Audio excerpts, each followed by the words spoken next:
የማቴዎስ ወንጌል ምዕራፍ 6 ለሰዎች ትታዩ ዘንድ ምጽዋታችሁን በፊታችሁ እንዳታደርጉ ተጠንቀቁ፣ ያለዚያ በሰማያት ባለው አባታችሁ ዘንድ ዋጋ የላችሁም። እንግዲህ ምጽዋት ስታደርግ ግብዞች በሰው ዘንድ ሊከበሩ በምኩራብ በመንገድም እንደሚያደርጉ በፊት መለከት አታስነፋ። እውነት እውነት እላችኋለሁ ዋጋቸውን ተቀብለዋል። አንተ ግን ምጽዋት ስታደርግ ምጽዋትህ በስውር እንዲሆን ቀኝህ የምትሰራውን ግራህ አትወቅ። በስውር የሚያይ አባትህም በግልጥ ይከፍላል። ስትጸልዩም እንደ ግብዞች አትሁኑ፣ ለሰው ይታዩ ዘንድ በምኩራብና በመንገድ ማዕዘን ቆመው መጸለይን ይወዳሉና እውነት እላችኋለሁ ዋጋቸውን ተቀብለዋል። አንተ ግን ስትጸልይ ወደ እልፍኝህ ግባ፣ መዝጊያህንም ዘግተህ በስውር ላለው አባትህ ጸልይ። በስውር የሚያይ አባትህም በግልጥ ይከፍልሃል። አሕዛብም በመናገራቸው ብዛት እንዲሰሙ ይመስላቸዋልና ስትጸልዩ እንደ እነርሱ በከንቱ አትድገሙ። ስለዚህ አትምሰሏቸው፣ ሳትለምኑት አባታችሁ የሚያስፈልጋችሁን ያውቃልና። እንግዲህ እናንተስ እንዲህ ጸልዩ። በሰማያት የምትኖር አባታችን ሆይ፣ ስምህ ይቀደስ፣ መንግሥትህ ትምጣ፣ ፈቃድህ በሰማይ እንደሆነች እንዲሁ በምድር ትሁን። የዕለት እንጀራችንን ዛሬ ስጠን፣ እኛም ደግሞ የበደሉን ይቅር እንደምንል በደላችንን ይቅር በለን፣ ከክፉም አድነን እንጂ ወደ ፈተና አታግባን። መንግሥት ያንተ ናትና ኃይልም ክብርም ለዘላለሙ አሜን። ለሰዎች ኃጢአታቸውን ይቅር ብትሉ የሰማዩ አባታችሁ እናንተን ደግሞ ይቅር ይላችኋልና። ለሰዎች ግን ኃጢአታቸውን ይቅር ባትሉ አባታችሁም ኃጢአታችሁን ይቅር አይላችሁም። ስትጦሙም እንደ ግብዞች አትጠውልጉ፣ ለሰዎች እንደ ጦመኛ ሊታዩ ፊታቸውን ያጠፋሉና እውነት እላችኋለሁ ዋጋቸውን ተቀብለዋል።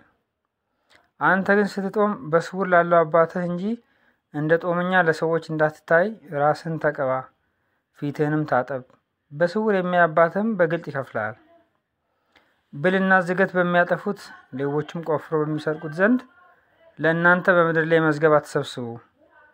ነገር ግን ብልም ዝገትም በማያጠፉት ሌቦችም ቆፍሮ በማይሰርቁት ዘንድ ለእናንተ በሰማይ መዝገብ ሰብስቡ። መዝገብህ ባለበት ልብህ ደግሞ በዚያ ይሆናልና። የሰውነት መብራት ዓይን ናት። ዓይንህ እንግዲህ ጤናማ ብትሆን ሰውነትህ ሁሉ ብሩህ ይሆናል። ዓይንህ ግን ታማሚ ብትሆን በሰውነትህ ሁሉ የጨለመ ይሆናል። እንግዲህ በአንተ ያለው ብርሃን ጨለማ ከሆነ ጨለማውስ እንዴት ይበረታ! ለሁለት ጌቶች መገዛት የሚቻለው ማንም የለም። ወይም አንዱን ይጠላል ሁለተኛውንም ይወዳል፣ ወይም ወደ አንዱ ይጠጋል ሁለተኛውንም ይንቃል። ለእግዚአብሔርና ለገንዘብ መገዛት አትችሉም። ስለዚህ እላችኋለሁ ስለ ነፍሳችሁ በምትበሉትና በምትጠጡት ወይም ስለ ሰውነታችሁ በምትለብሱት አትጨነቁ። ነፍስ ከመብል ሰውነትም ከልብስ አይበልጥምን? ወደ ሰማይ ወፎች ተመልከቱ፣ አይዘሩም አያጭዱም፣ በጎተራም አይከቱም፣ የሰማዩ አባታችሁ ይመግባቸዋል። እናንተ ከእነርሱ እጅግ አትበልጡምን? ከእናንተ ተጨንቆ በቁመቱ ላይ 1 ክንድ መጨመር የሚችል ማን ነው? ስለ ልብስስ ለምን ትጨነቃላችሁ?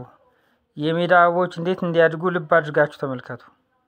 አይደክሙም አይፈትሉምም። ነገር ግን እላችኋለሁ ሰለሞንስ እንኳ በክብሩ ሁሉ ከእነዚህ እንዳንዱ አልለበሰም። እግዚአብሔር ግን ዛሬ ያለውን ነገም ወደ እቶን የሚጣለውን የሜዳን ሳር እንዲህ የሚያለብሰው ከሆነ እናንተ እምነት የጎደላችሁ እናንተንማ ይልቁን እንዴት! እንግዲህ ምን እንበላለን፣ ምንስ እንጠጣለን፣ ምንስ እንለብሳለን ብላችሁ አትጨነቁ። ይህንስ ሁሉ አሕዛብ ይፈልጋሉ። ይህ ሁሉ እንዲያስፈልጋችሁ የሰማዩ አባታችሁ ያውቃልና። ነገር ግን አስቀድማችሁ የእግዚአብሔርን መንግሥት ጽድቁንም ፈልጉ፣ ይህም ሁሉ ይጨመርላችኋል። ነገ ለራሱ ይጨነቃልና ለነገ አትጨነቁ፣ ለቀኑ ክፋቱ ይበቃዋል።